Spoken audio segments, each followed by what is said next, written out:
नमस्कार विद्यार्थी मित्रांनो. प्रगतीच्या यूट्यूब चॅनेलवरती तुम्हा सर्वांचं स्वागत आहे. प्रगतीचे सर्व विद्यार्थी, गुरुप्रसाद क्लासेसचे सर्व विद्यार्थी, शिक्षक, पालक सर्वांना माझा नमस्कार. आज आपण मराठीचा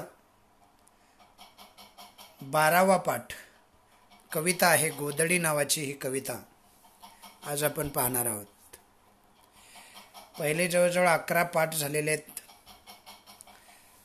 ते तुम्ही नीट ऐकले असतील, समजून घेतले असतील, अभ्यास केला असेल अशी अपेक्षा आहे. स्वाध्याय सर्वांनी लिहिले असतील.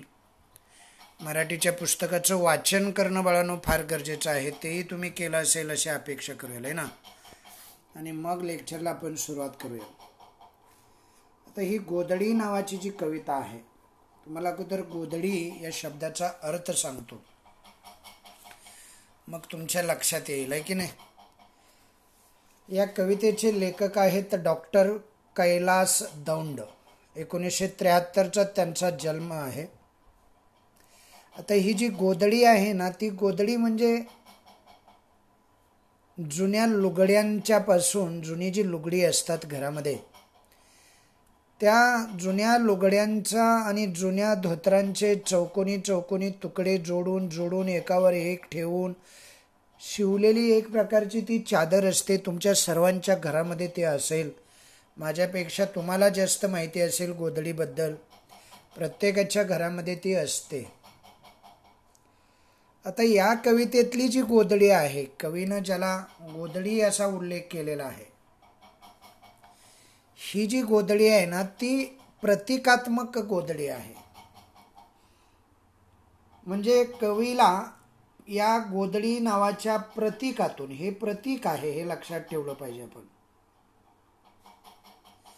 तर या अशा प्रतीकातून कवीला, म्हणजे हा जो गोरगरिबांचा संसार असतो ना, कष्टमय संसार ज्याला म्हणतात, अत्यंत कष्टदायक असा संसार गोरगरीब करत असतात. या अतिशय कष्टमय संसाराचं चित्र तुमच्या समोर मांडण्यासाठी योजलेलं हे एक प्रतीक आहे. गोधडी प्रतिकात्मक गोधडी आहे ही, एवढं लक्षात ठेवा. ही गोधडी काय प्रत्यक्ष आपल्या घरामधली गोधडी नाही, म्हणजे घरामधलीच गोधडी, पण प्रतीक गोधडीचं. त्या गोधडीवरून सांगायचं आहे तो म्हणजे गोरगरिबांच्या घरामध्ये असणारे गरीब, कष्टमय असं चित्र या कवितेतून कवीला सांगायचं आहे. त्या गोधडीची ऊब जी असते, त्या गोधडीमधलं जे प्रेम असतं, त्या गोधडीमध्ये गतकाळा म्हणजे भूतकाळामध्ये आईवडिलांना केलेल्या श्रमाचं दृश्य दिसत असतं. गोधडी म्हणजे केवळ चिंध्याचं गाठोडं नसतं बाळांनो. आईवडिलांच्या मायेच्या भावना त्यामध्ये गुंतलेल्या असतात. गोधडी अंगावर पांघरल्यावर जी ऊब मिळते ना, ती केवळ कपड्यांची नसते. त्यात आईच्या लुगड्याची पटकुरं जी असतात, बाबांच्या कोपरीच्या बाह्या असतात, किंवा धोत्राचा चौकोनी तुकडा असतो. आईच्या फाटक्या लुगड्याचं आणि बाबाच्या फाटक्या धोत्राचं अस्तर गोधडीला जोडलेलं असतं. आणि म्हणून ही गोधडी एक प्रतीक आहे. काय आहे ही? प्रतीक. जणू आईवडिलांची माया सतत त्या गोधडीमधून लहान मुलांना जाणवत असते. आणि म्हणून कवी गोधडी म्हणजे केवळ चिंध्याचा बोचका नाही असं म्हणतात. ही गोधडी जी आहे ती प्रतिकात्मक गोधडी आहे. कसली गोधडी आहे बाळांनो? प्रतिकात्मक. लक्षात राहील का? गोधडी हा शब्द आला की प्रतिकात्मक गोधडी, एवढं लक्षात ठेवायचं. म्हणजे हे एक प्रतीक योजलेलं आहे. प्रतीक म्हणजे एक उदाहरण तुमच्या समोर ठेवलेलं आहे. लक्षात राहील बाळांनो. तर हे फक्त उदाहरण म्हणून घेतलेलं आहे. ही प्रतिकात्मक अशी गोधडी आहे. कसली गोधडी आहे? प्रतिकात्मक गोधडी. आता ही जी गोधडी आहे ती केवळ पांघरून नाही, तर दारिद्र्यानं पोळलेल्या जगण्यावर फुंकर घालणाऱ्या प्रेमाचा, मायेचा स्पर्श आहे. समजलं तुम्हाला बाळांनो? गोधडी म्हणजे जुन्या लुगड्यांचं आणि जुन्या धोतराचं चौकोनी तुकडे जोडून एकावर एक ठेवून शिवलेली ही चादर असते. आपण पांघरायला घेतो, अंतरायला घेतो. या कवितेतली गोधडी जी आहे कवीच्या आईवडिलांच्या कष्टमय आयुष्याचं प्रतीक आहे असं कवी सांगतो. आणि म्हणून ही गोधडी हे प्रतीक आहे. आणि या प्रतीकातून कवींनी कौटुंबिक नात्यामधील अत्यंत प्रेममय जिव्हाळ्याच्या आठवणींचा भावस्पर्शी असं वर्णन केलेलं आपल्याला दिसतं. तर अशी ही जी गोधडी आहे, गोधडी नावाची कविता, ती आज आपण पाहणार आहोत. अशा बऱ्याचशा गोष्टी आपल्या घरामध्ये असतात, तुम्ही लक्षात ठेवा सर्वांनी. अशा बऱ्याचशा गोष्टी असतात, आपण त्यांना निर्जीव समजतो आणि ती कुठेतरी कोपऱ्यात सांदाडीला पडलेल्या असतात. पण एक गोष्ट आपण ध्यानात घेतली पाहिजे की त्या वस्तूंनी कधी काळी आपणाला सुद्धा साथ दिलेली असते. कधी काळी आपल्या बरोबरीनं त्यांनी काम केलेलं असतं. आपल्या जीवनामध्ये, आपल्या आयुष्यामध्ये महत्त्वाची कामगिरी कधी काळी पार पाडलेली असते. आणि त्या वस्तूंचा एक जिव्हाळा आपल्याशी जोडला गेलेला असतो, प्रेमाचं नातं जोडलेलं असतं. आणि म्हणून अशा ज्या वस्तू असतात त्या घरामध्ये आपण जपून ठेवल्या पाहिजेत. त्यांचा प्रेममय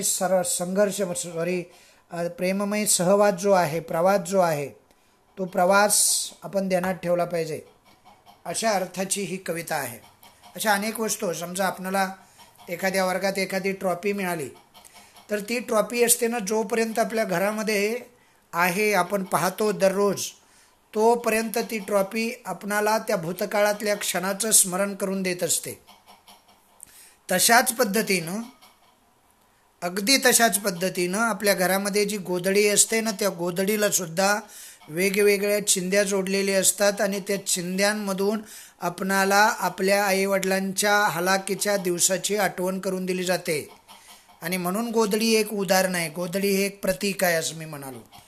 ही गोधडी प्रतिकात्मक गोधडी आहे. कसली गोधडी आहे ही?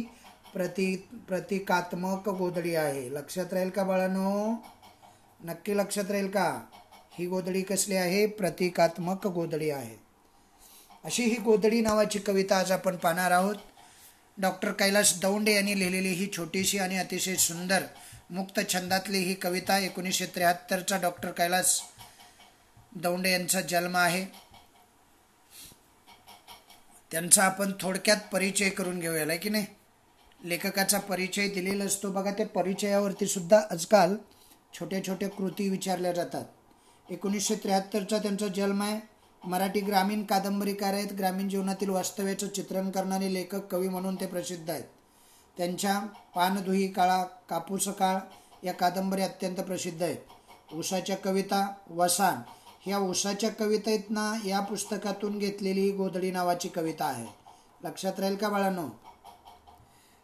उसाच्या कविता नावाचं जे त्यांचा कविता संग्रह आहे त्यातून गोधडी नावाची कविता आपल्याला अभ्यासाला घेतलेली आहे. भोग सरुदे उन्हाचा, नंतर वसान, उसांच्या कविता, अंधाराचा गाव माझा, हे त्यांचे प्रसिद्ध असणारे कविता संग्रह आहे. एका सुगीची अखेर हा त्यांचा कथासंग्रह आहे. नंतर अजून काय आहे? तरोळीचं पाणी हा त्यांचा ललित लेख संग्रह आहे.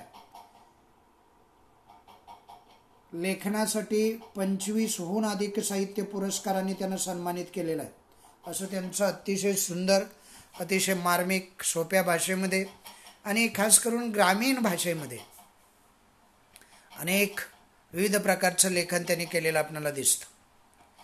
आता गोधडी हा जो प्रकार आहे, गोधडी नावाची ही जी कविता आहे, या कवितेमध्ये कवीला काय सांगायचं आहे, कवितेचा आशय काय आहे, कवीला आपल्यापर्यंत काय पोचवायचं आहे, हे आपल्याला माहीत असणं अत्यंत गरजेचं आहे. ऐकताय ना बाळांनो? गोधडी हे केवळ पांघरून नव्हे, समजलं? बघा खाली दिलेला आहे हा जो पॅरेग्राफ असतो ना, हा त्या कवितेचा थोडक्यात आशय सांगणारा पॅरेग्राफ असतो. गोधडी हे केवळ पांघरून नाही, तर काय आहे ते? दारिद्र्यानं पोळलेल्या जगण्यावर फुंकर घालणाऱ्या प्रेमाचा आणि मायेचा स्पर्श असतो तो. गोधडी हे आईवडिलांच्या कष्टमय जीवनाचं ते प्रतीक असतं. म्हणजे आपल्या आईवडिलांनी भूतकाळामध्ये जे कष्टमय जीवन जगलेलं असतं, त्यांच्या खानाखुणा त्या गोधडीमध्ये असतात. जसं की आईचं लुगडं असतं, वडिलांचं धोतर असतं, वडिलांच्या कोपरीचा म्हणजे बाहीचा कपडा लावलेला असतो. गोधडीच्या रूपानं कौटुंबिक जी नाती असतात ना, ती नाती जी आहे त्या नात्यांमधील आठवणींचा गोप विणला गेलेला आहे आणि तो आठवणींचा गोप म्हणजे कौटुंबिक नात्यामधील आठवणींचा गोप तुमच्यापर्यंत लेखकाला कवीला पोचवायचा आहे. हा जो कौटुंबिक गोप आहे त्याविषयीचं भावस्पर्शी चित्रण या कवितेमध्ये कवीनं केलेलं आहे. प्रस्तुत कविता उसाच्या कविता या काव्यसंग्रहातून घेतलेली आहे. कोणत्या काव्यसंग्रहामधून घेतलेली आहे? उसाच्या कविता. समजलं? या थोडक्यात या कवितेचा आशय काय आहे पुन्हा एकदा मी तुम्हाला सांगतो. या कवितेचा जो आशय आहे, कवितेचं नाव आहे, पहिल्यांदा नाव लक्षात ठेवायचं गोधडी, मग त्याचे कवी लक्षात ठेवायचं डॉक्टर कैलास दौंड. काय नाव आहे त्यांचं? कैलास दौंड. लक्षात राहील का बाळांनो? आता बघा, ही जी कविता आहे त्या कवितेचा आशय तुम्हाला जर विचारला तर आपणाला काही पाठ करायची, पुस्तकात बघायची अशी गरज नाही पडली पाहिजे. सहज आपणाला शिकल्यानंतर किमान त्याचा आशय सांगता आला पाहिजे. काय आशय आहे माहीत आहे तुम्हाला? जुन्या धोतरांचं किंवा जुनी लुगडी आहेत त्या लुगड्यांचं आणि धोतरांचं नुसतं चौकोनी तुकडे जोडून एकावर एक ठेवून शिवलेली ही जी चादर असते, जिला गोधडी आपण म्हणतो, घराघरामध्ये ती असते आणि ती आपल्या आईवडिलांच्या कष्टप्रद जीवनाची आठवण करून देणारी असते. या गोधडीमध्ये म्हणजे या कविता गोधडी नावाच्या या कवितेमध्ये कवीच्या आईवडिलांच्या कष्टमय अशा आयुष्याचं ते प्रतीक आहे. गोधडी या प्रतीकातून कवीनं नात्यामधील घट्ट वीण विणलेली आपल्याला दिसते.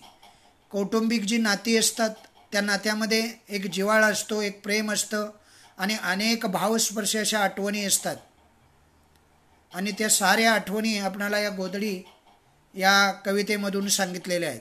गोधडी म्हणजे गरिबीतही निष्ठेनं आणि प्रेमानं जगण्याचा एक वासा असतो. समजलं? याची जाणीव या नवीन पिढीला कवीला करून द्यायची आहे, अशा पद्धतीचा या कवितेचा आशय आहे. आता प्रत्यक्ष कविता आपण पाहूया, भावार्थाकडे जाऊया, आहे की नाही? अगोदर आपण कवितेचं वाचन करूया, मग त्यामध्ये काही अवघड शब्द आहेत तेही पाहूया. ओके? आता बघा, ही जी कविता आहे ना ती खाली दिलेली आहे. तुम्हाला पेज नंबर 53 तुम्ही काढला असेल. सर्वांनी पुस्तकं उघडली असतील. फक्त कीर्तन ऐकल्यासारखं लेक्चर ऐकून काही होणार नाही. पुस्तक समोर पाहिजे, वही पेन पुस्तक पाहिजे. ज्या गोष्टी आपल्याला सरांनी सांगितलेल्या आहेत, काही महत्त्वाचे मुद्दे आहेत ते आपण लिहून घेतले पाहिजेत. ओके? ऐका, वाचा आणि म्हणा. यासाठी कविता छोटीशी सोपीशी स्वयंअध्ययनाची कविता आहे. बघा कवी काय म्हणतायत. गोधडी म्हणजे नसतो फक्त चिंध्यांचा बोचका. गोधडी म्हणजे गोधडी असते, मायेलाही मिळणारी ती ऊब असते. गोधडीला असते अस्तर बापाच्या फाटक्या धोत्राचं किंवा आईला बापानं घेतलेल्या फाटक्या लुगड्याचं. समजलं? नंतर पुढच्या पॅरेग्राफमध्ये काय म्हटलेलं आहे बघा. अशा ज्या कविता असतात ना या मुक्त छंदातल्या कविता म्हणून ओळखल्या जातात. आत गोधडीत अनेक चिंध्या असतात बसलेल्या दाटीवाटीनं, आईनं दटावून बसवलेल्या. तेव्हा त्या फक्त चिंध्याच नसतात, त्यात असतो मामानं घेतलेला भाच्यांचा जीर्ण कुडता, माहेरातून आलेलं आईच्या लुगड्यांचं पटकूर आणि काय असतं त्यामध्ये बाळांनो, आणि पहिल्या संक्रांतीला बापानं घेतलेलं, पहिल्या संक्रांतीला जेव्हा मुली येतात ना तेव्हा बापानं घेतलेलं, आईनं असंख्य ठिगळं लावलेलं तिचं लुगडंही असतं आणि बाच्या कोपरीच्या बाह्या असतात. कोपरी म्हणजे कळतं तुम्हाला? आईनं ते सगळं स्मृतीच्या सुईनं शिवलेलं असतं त्यात. म्हणून गोधडी म्हणजे नसतो चिंध्यांचा बोचका, ऊब असते ऊब, असं कवी म्हणतो. आता यामध्ये बघा अनेक शब्द आलेले, ते शब्द मी तुम्हाला सांगतो. पटकूर एक शब्द आलाय बघा, किंवा पहिल्यापासून आपण बघूया. चिंध्या शब्द आहे. चिंध्या गोधडी म्हणजे तुम्हाला कळालं असेल. चिंध्या म्हणजे लतकर झालेलं जे वस्त्र असतं ना त्याला चिंध्या असं म्हणतात. काय म्हणायचं त्याला? चिंध्या. लक्षात ठेवाल सर्वजण.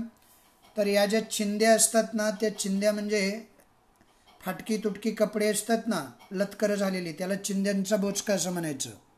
बोचका म्हणजे काय असतं माहीत आहे? हा बोचका शब्द आहे ना तो बोचका असतो गाठोडं. नंतर माया एक शब्द आलेला आहे बघा, माया म्हणजे प्रेम. नंतर ऊब एक शब्द आलाय. ऊब म्हणजे काय रे? ऊब म्हणजे या ठिकाणी त्याचा अर्थ आहे प्रेमाचा स्पर्श. लुगडं हा एक शब्द आलेला आहे बघा. बघितलंय का तुम्ही? लुगडं कधी ऐकलंय का बाळांनो? नऊवारी लुगडी असतात बघा, जुन्या बायका आणि जुन्या महिला त्या नेसतात. नंतर दटावून एक शब्द आलाय, पाहिलाय का तुम्ही? दटावून शब्द. दाटीवाटीने एक शब्द आलाय, नंतर दटावून एक शब्द आलाय. ते सारे शब्द आपल्याला माहीत असणं फार गरजेचं आहे. इथं दटावून शब्द आलेला आहे पहा. दटावून म्हणजे मुद्दाम होऊन, म्हणजे जबरदस्तीनं म्हणा. नंतर जीर्ण असा एक शब्द आलेला आहे बघा, आहे का जीर्ण शब्द? जीर्ण म्हणजे खूप जुना, विरहित, समजतं? नंतर माहेर म्हणजे कळतं ना, माहेर म्हणजे आईचं गाव, मुलीच्या आईचं गाव. नंतर कुडता एक शब्द तिथेच आलेला आहे बघा. कुडता म्हणजे सदरा असतो, म्हणजे असा समोरून घातला जातो आणि छातीवर 2-3 बटणं असतात. तुम्ही पाहिला असेल, जुना सदरा आहे हा. नंतर यामध्ये पटकूर एक शब्द आलेला आहे. पटकूर म्हणजे मी अगोदरच सांगितलं, चोळामेळा झालेलं किंवा जीर्ण झालेलं, चिंध्या झालेलं, फाटलेलं कपडा. संक्रांत म्हणजे काय कळतं का तुम्हाला बाळांनो? संक्रांत म्हणजे हे एक सण आहे, माहिती आहे? 14 जानेवारीला हा सण येत असतो. असा हा एक सण आहे, ज्या सणादिवशी स्त्रिया बघा देवळात वगैरे जाऊन, ववसणे म्हणतात त्याला, आहे की नाही आपल्या भाषेमध्ये? तुम्ही पाहिलं असेल हे सण. नंतर बा एक शब्द आलेला आहे बघा. बा न म्हटले ना, बा म्हणजे बाप. नंतर बाह्य असा एक शब्द आलेला आहे.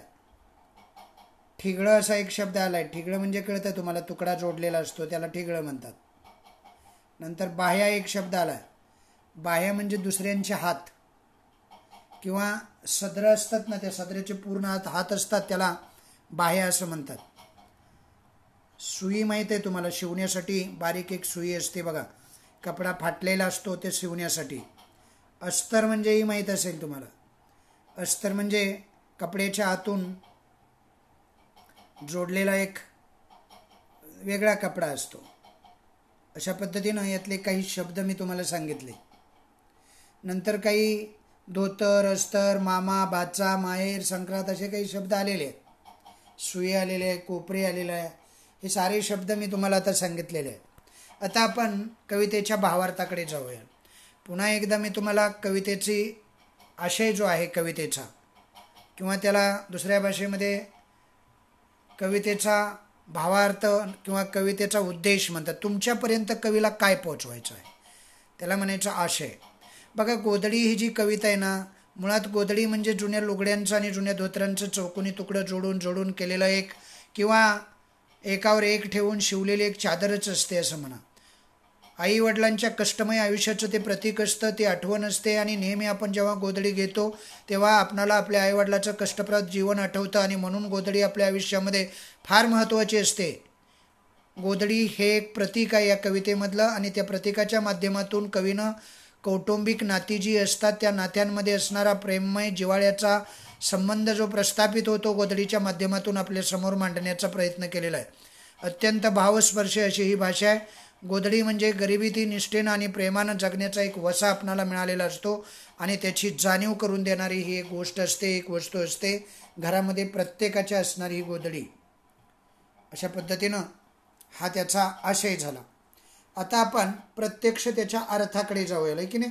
या कवितेचा दिलेल्या प्रत्येक ओळीचा अर्थ काय आहे पाहूया. बघा, पहिल्या ओळी जी आहे तो गोधडी म्हणजे नसतो फक्त चिंध्यांचा बोचका. मग काय असतं? गोधडी म्हणजे नसतो फक्त चिंध्यांचा बोचका म्हणजे काय असतं रे? मग काय असतं हे आपल्याला कळलं पाहिजे ना. गोधडी म्हणजे नसतो फक्त चिंध्यांचा बोचका म्हणजे गोधडी हे कौटुंबिक कष्टांचं आणि जिव्हाळ्याचं प्रतीक असतं.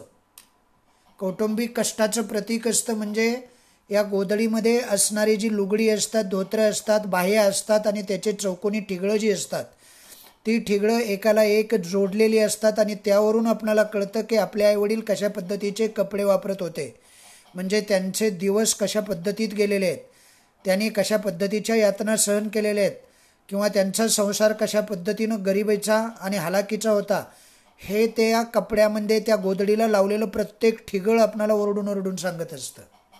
आणि म्हणून गोधडी हे फक्त चिंध्यांचा बोचका नसतो, म्हणजे इकडची एक चिंधी घेतली, तिकडची एक चिंधी घेतली आणि ती जोडली आणि गोधडी तयार केली. त्यामध्ये अनेक ज्या वस्तू वापरलेल्या असतात, अनेक कपड्यांचा वापर केलेला असतो. तो कपडा जो असतो तो आपल्या आईवडिलांच्या अतिशय कष्टप्रद जीवनाची आठवण करून देत असतो. आणि म्हणून कवी असं म्हणतो की गोधडी हे एक कौटुंबिक कष्टाचं काय असतं, गोधडी म्हणजे गोधडी असते. समजलं, गोधडीची तुलना दुसऱ्या कशाचीही होऊ शकत नाही. गोधडी म्हणजे गोधडी असते. काय असते ही गोधडी. आता गोधडी म्हणजे गोधडी असते याचा अर्थ काय माहिती आहे तुम्हाला? गोधडी म्हणजे गोधडी असते याचा अर्थ आहे गोधडीची तुलना कशाची होऊ शकत नाही. आपल्या आईवडिलांच्या कष्टाची तुलना कशाशी होऊ शकते का बाळांनो? नाही. मग आपल्या आईवडिलांच्या कष्टाचं हे प्रतीक आहे. म्हणजे आपल्या आईवडिलांनी जे कष्टप्रद जीवन जगलं, कष्टप्रद जीवन म्हणजे त्यांचं जे कष्टप्रद जीवन आहे, त्यांचा जो अतिशय कष्टाचा संसार आहे, त्या संसाराचं प्रतीक आहे ही गोधडी. आणि ती गोधडी, त्या गोधडीत ठिगळं लावलेली जी असतात ती ठिगळं आपणाला एका एका गोष्टीची आठवण करून देणारी असतात. आणि म्हणून गोधडी गोधडी असते. समजतंय ना? त्यामध्ये आईचं प्रेम असतं, वडिलांचं प्रेम असतं. अतिशय अतिशय भावस्पर्शी अशी ही कविता आहे. आणि समजून घ्यायला म्हणजे समजून घ्यावी अशी ही कविता आहे.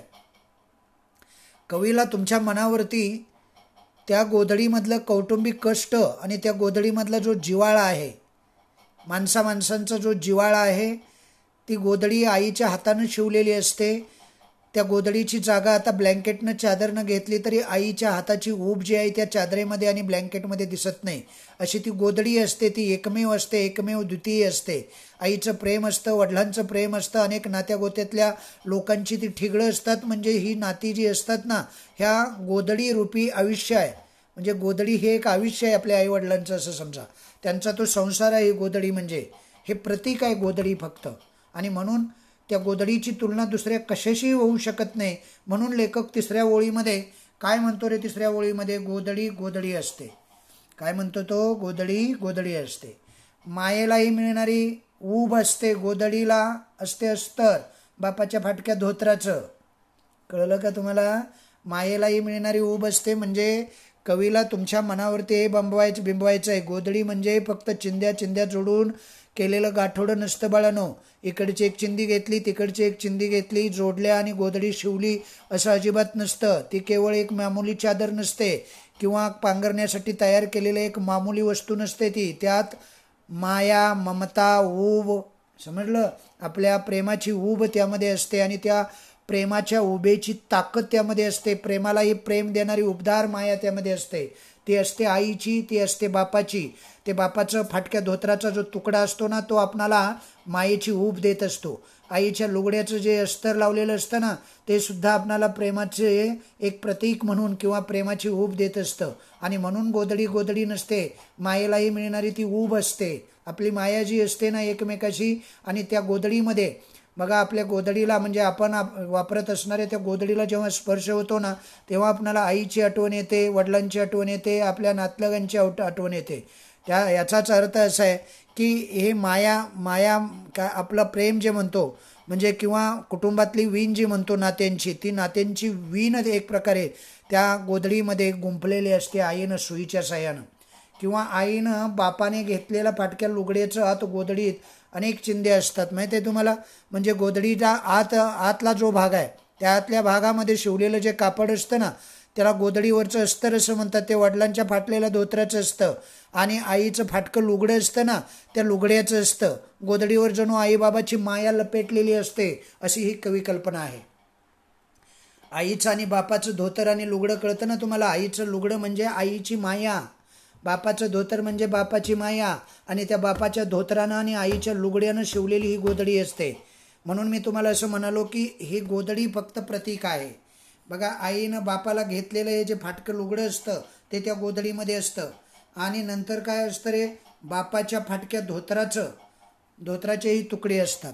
म्हणजे एक प्रकारे काय असतं, आईच्या आणि वडिलांच्या फाटक्या लुगड्यांचं आणि धोत्रांचं एक मायारूपी अस्तर त्या गोधडीवरती लपेटलेलं असतं. आणि म्हणून गोधडी गोधडी नसते, ती प्रेमाची ऊब असते, मायेची ऊब असते. कवीला काय सांगायचं नेमकं समजून घेणं फार गरजेचं आहे बाळांनो. अशा ज्या कविता असतात ना, सोप्या असतात. म्हणजे शब्द सोपे असतात पण प्रतीकं निवडलेली असतात ती आपल्याला कळावे लागतात. समजलं. आईचं लुगडं आणि बापाचं धोतर म्हणजे आईचं प्रेम आणि बापांचं प्रेम, वडिलांचं प्रेम त्या गोधडीमध्ये गुंफलेलं असतं. समजलं. अनेक चिंध्या बसवलेल्या असतात आईनं, आणि ज्या चिंध्या म्हणजे बसत नसताना सुद्धा काही चिंध्या जबरदस्तीनं त्यामध्ये बसवलेल्या असतात, कारण त्याची गोधडीला त्याची गरज असते. समजलं. आणि ही अशी गोधडी जी आहे बघा पुढे काय म्हणते, फाटक्या लुगड्याच्या आत गोधडीत अनेक चिंध्या असतात आणि त्याही दाटी वाटीनं बसवलेले असतात. हे जे प्रेम असतं ना, हे पातळ प्रेम नसतं आईचं आणि वडिलांचं. दाटी वाटीनं बसलेलं म्हणजे क्षणाक्षणाला दाटून येणारं हे प्रेम जे आहे ते प्रेम त्या गोधडीमध्ये आपल्याला दिसतं. गोधडीच्या आत आईनं दाटी वाटीनं बसवलेल्या अनेक चिंध्या असतात.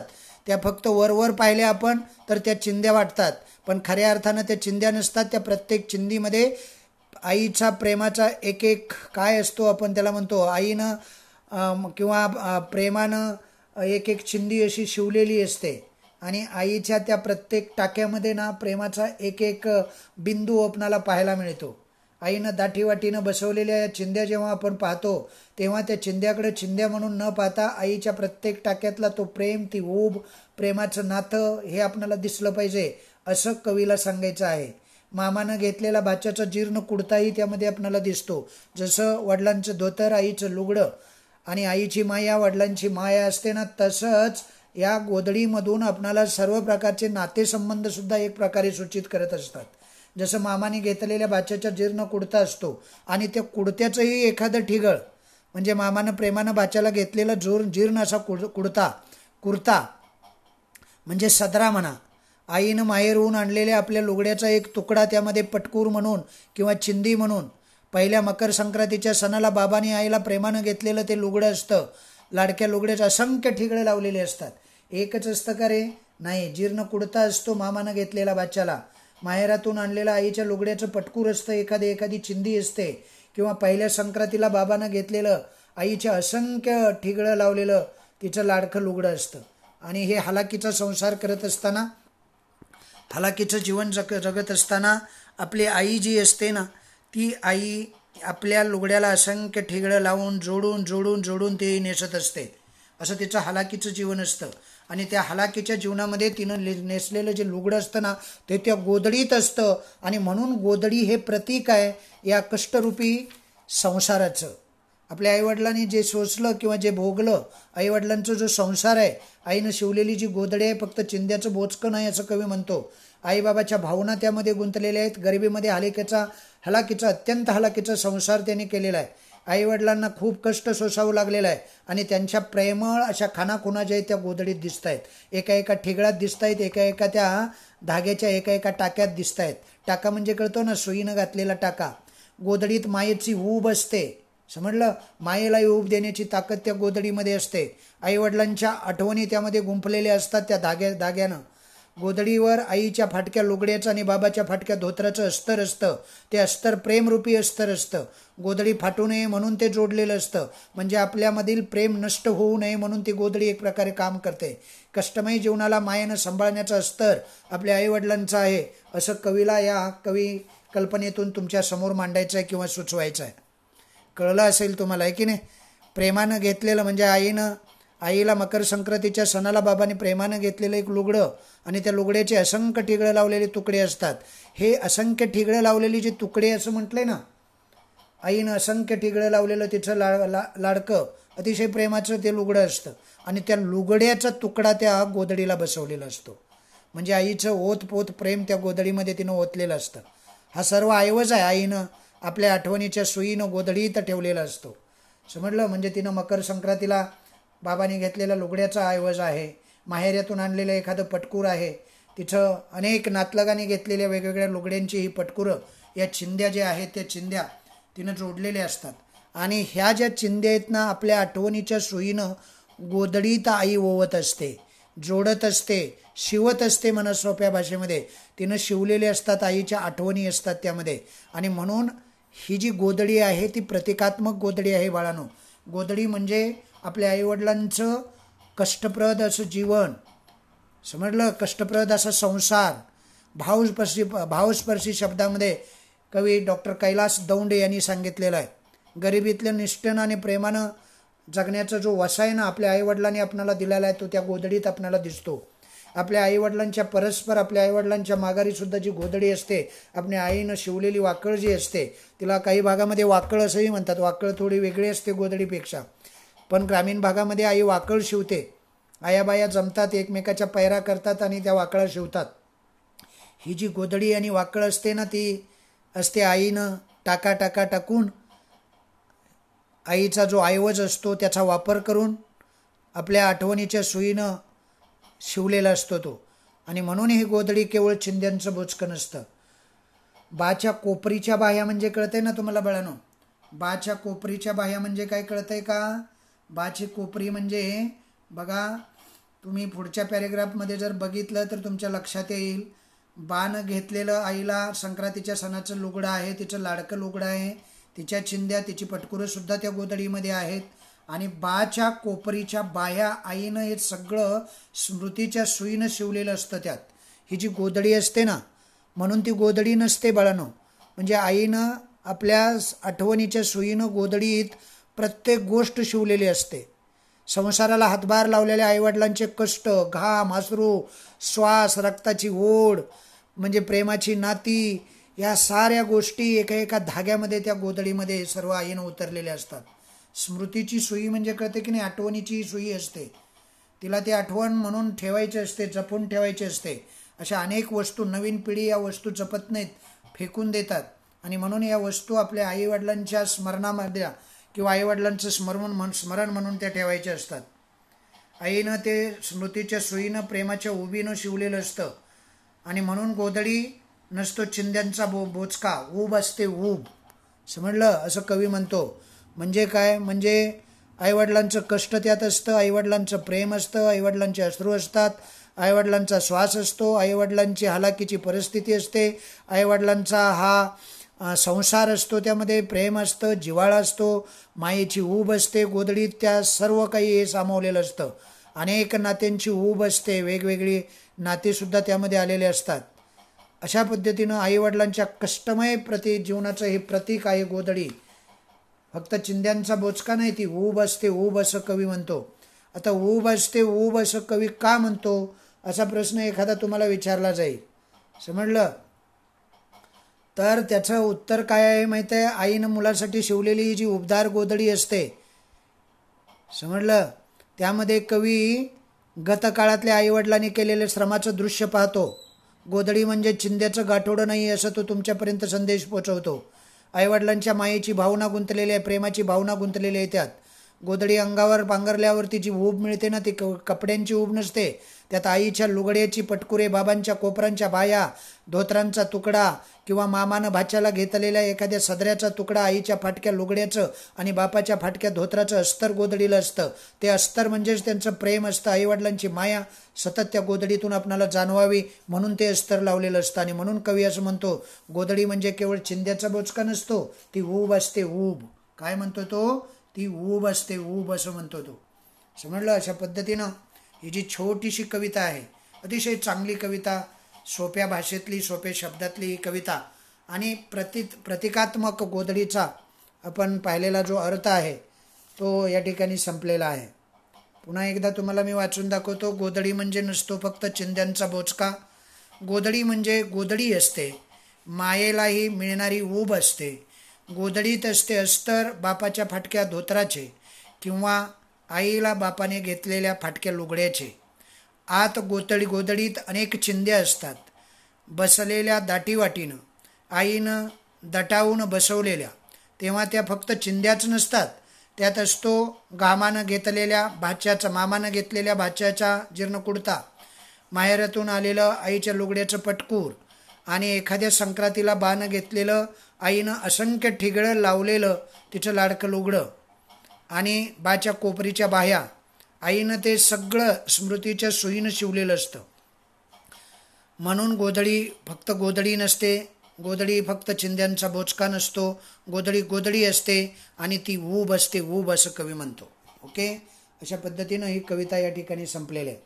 पुढे तुम्हाला स्वाध्याय दिलेला आहे. पुढचं जर पेज तुम्ही पाहिलं का, पेज नंबर 54 वरती असेल बघा, स्वाध्याय छोटासा दिलेला आहे. तुम्ही फक्त तुम्हाला वरवरचा स्वाध्याय सांगतो, सोडवायचा तुम्ही आहे. मी सोडवून देऊन काही उपयोग नाही. आकृती पूर्ण करा म्हटलेलं आहे. गोधडीची वैशिष्ट्य विचारलेले आहेत. किती सोपे आहेत गोधडीची वैशिष्ट्य आहे ना. तर ही गोधडीची वैशिष्ट्य आहे. फक्त चिंध्यांचं बोचका नसतो हे एक वैशिष्ट्य आहे. बापाच्या फाटक्या धोत्राचं अस्तर असतं हे वैशिष्ट्य आहे. आईच्या फाटक्या लुगडेचं अस्तर असतं हे तिसरं वैशिष्ट्य आहे. मायेची ऊब असते, प्रेमाचा ओला. कितीतरी सांगता इथं फक्त 4 सांगायचे आहेत. नंतर गोधडीत बघा दुसरा जो आहे, पहिला कळला का तुम्हाला याचं उत्तर काय आहे? हा जो अ आहे तो आपण पाहिला. आता आ बघा, गोधडीत चिंध्यांच्या स्वरूपात आठवणीत दडलेली व्यक्ती कोण कोण असतं? आई असते, म्हणजे आईचं पटकूर असतं की नाही, वडिलांचं धोतर असतं किंवा कोपराच्या बाहे असतात, मामा असतो, भाचा असतो, त्या गोधडीमध्ये आपणाला ते दिसत असतं सर, आहे की नाही. पुढे बघा, पुढचा जो प्रश्न आहे म्हणजे हे चारीच्या चारी हे कळालं तुम्हाला. आई, वडील, मामा, भाचा ही नाती असतात यामध्ये, समजलं. अशा पद्धतीनं हा पहिला प्रश्न होता. नंतर दुसरा प्रश्न काय आहे पहा. कोणता आहे दुसरा प्रश्न? खाली दिलेला आहे बघा. कोणता आहे रे? कवितेच्या आधारे आईची वैशिष्ट्य लिहा म्हटलेलं. लिहिता येतील का तुम्हाला? अनेक वैशिष्ट्य लिहिता येतील. तुम्हाला सांगता येईल का? प्रश्न दुसऱ्याचं उत्तर. आईची वैशिष्ट्ये: आयुष्यभर कष्ट करणारी आई, मायेची ऊब देणारी आई, स्मरणाच्या सुईनं शिवलेली गोधडी, ती बी आईच्या कशाची रे? आईचं वैशिष्ट्यच आहे ना. नंतर संसाराचं खाल्लेल्या खस्ता, ही आईची काही वैशिष्ट्य आहेत, ते तुम्हाला सांगता आली पाहिजेत. आईनं अनेक वैशिष्ट्य आईची या कवितेमध्ये सांगितलेले आहेत लेखकानं. दुसरा प्रश्न झाल्यानंतर तिसऱ्याकडे वळा. तुमच्या घरातील एखाद्या जुन्या वस्तू जुळलेलं तुमचं भावनिक नातं तुमच्या शब्दात सांगा. अनेक वस्तू असतात लहानपणी आपल्याला मिळालेले असतात. एखादं बक्षीस असतं आणि ते बक्षीस असतं ना, ते बक्षीस आपण फार दिवसापासून लहानपणाची आठवण म्हणून ते ठेवलेलं असतं काचेमध्ये. किंवा एखादा आपण हातानं बनवलेली गणपतीची मूर्ती असते, बैलाची मूर्ती असते, किंवा अजून काही हातानं बनवलेलं एखादी वस्तू असते. अशा अनेक वस्तूबद्दल तुम्हाला यामध्ये लिहिता येईल. आईवडिलांच्या भावना व्यक्त करणारे कवितेतील शब्दसमूह सांगा म्हटलेलं आहे. आता आईवडिलांच्या भावना व्यक्त करणारे जे शब्द आहेत ते शब्द तुम्हाला सांगायचे. तुम्ही सांगू शकता का रे? सांगू शकता का बाळांनो? सांगता येते का तुम्हाला? अगोदर अशा वेळेला काय करायचं, मी जेव्हा प्रश्न विचारतोय ना तेव्हा पॉज करायचं. आपणाला ते येतंय का बघायचं आणि मग सर काही सांगतायत बघायचं अशा वेळेला. नाहीतर मग म्हणणार सर आता विचारतायत मग कसं सांगू मी, आहे की नाही. त्यावेळेला पॉज करायचं, समजलं. आता काय विचारलंय? आईवडिलांच्या भावना व्यक्त करणारे कवितेतील शब्द. गोधडीत डटावून बसवलेल्या चिंध्या, लुगड्याचं पटकूर, आईच्या स्मृतीची सुई, मायेला मिळणारी ऊब, आहे की नाही. अनेक आहेत, अनेक शब्द आहेत त्यामध्ये. ते शब्द तुम्हाला सांगायचे आहेत. पाचवा काय आहे बघा, खालील ओळीतील भाव स्पष्ट करा. भाव स्पष्ट करायला 2 ओळी दिलेल्या आहेत. गोधडीला आईच्या फाटक्या लुगड्याचं आणि बापाच्या फाटक्या धोत्राचं अस्तर असतं. आता यावरती मी शिकवताना बऱ्यापैकी जोर दिलेला होता पहा. गोधडी हे आईवडिलांच्या कष्टमय जीवनाचं प्रतीक आहे, कष्टमय संसाराचं प्रतीक आहे, त्यांच्या प्रेमाचं ते प्रतीक आहे. आणि म्हणून कवीला आपणाला काय सांगायचं आहे, आईने शिवलेली ही गोधडी आहे ना, ते फक्त चिंध्यांचं बोचकं नाही आहे, ते फक्त पटकूर नाही आहे. त्यात आईबाबांच्या भावना गुंतलेल्या आहेत, आईबाबांचं प्रेम आहे, ऊब आहे प्रेमाची. गरिबीमधील हालाकीचा संसार करत असताना आईवडिलांनी खूप कष्ट सोसलेलं आहे. ती गोधडी आपणाला एक प्रकारे सांगत असते. त्यांच्या प्रेमळ खानाखुणा असतात, गरिबीतल्या खानाखुणा जे असतात त्या गोधडीमध्ये दिसत असतात. गोधडी मायेची काय असते? ऊब असतेच, पण मायेलाही ऊब देण्याची ताकद त्या गोधडीमध्ये असते. आईवडिलांच्या आठवणी गुंतलेल्या असतात.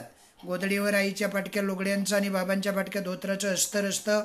ते कवी प्रेमाचं अस्तर म्हणतो. आणि ते प्रेमाचं अस्तर कधीही नष्ट न होणारं, सतत कष्टमय जीवनामध्ये मायेनं सांभाळण्यासाठी ते प्रेमाचं अस्तर कामाला येत असतं. अशा अनेक गोष्टी यामध्ये तुम्ही लिहू शकता. मी तुम्हाला फक्त वरवरचं उत्तर सांगतोय, तुम्ही नंतर ते व्यवस्थित लिहून काढायचं. गोधडी म्हणजे नसतो चिंध्यांचा बोचका, ऊब असते ऊब, असं शेवटचं वाक्य आहे बघा. म्हणजे आईने मुलासाठी शिवलेली जी उबदार अशी गोधडी आहे, ती गोधडी गतकाळातील आईवडिलांचं स्मरण करून देणारी गोधडी आहे. ते श्रमाचं दृश्य आहे. गोधडी म्हणजे केवळ चिंध्याचं गाठोडं नसतं, आईवडिलांच्या मायेच्या भावना आहेत, समजलं. गोधडी अंगावर पांघरल्यावर जी ऊब मिळते ना, ती केवळ कपड्यांची ऊब नसते, त्या पटकुराची ऊब नसते, त्या चिंधीची ऊब नसते. त्यात आईच्या लुगड्याची पटकुरे, बाबाच्या कोपऱ्याच्या बाह्य असतात.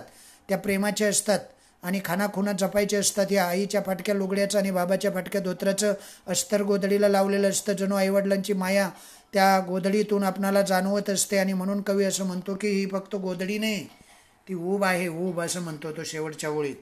तर अशा पद्धतीनं हा स्वाध्याय मी थोडक्यात माझ्या भाषेत सांगितलेलं आहे. तुम्ही तुमच्या भाषेत लिहायचा, अगदीच गायडाच्या भाषेत लिहिला पाहिजे असं काही नाही.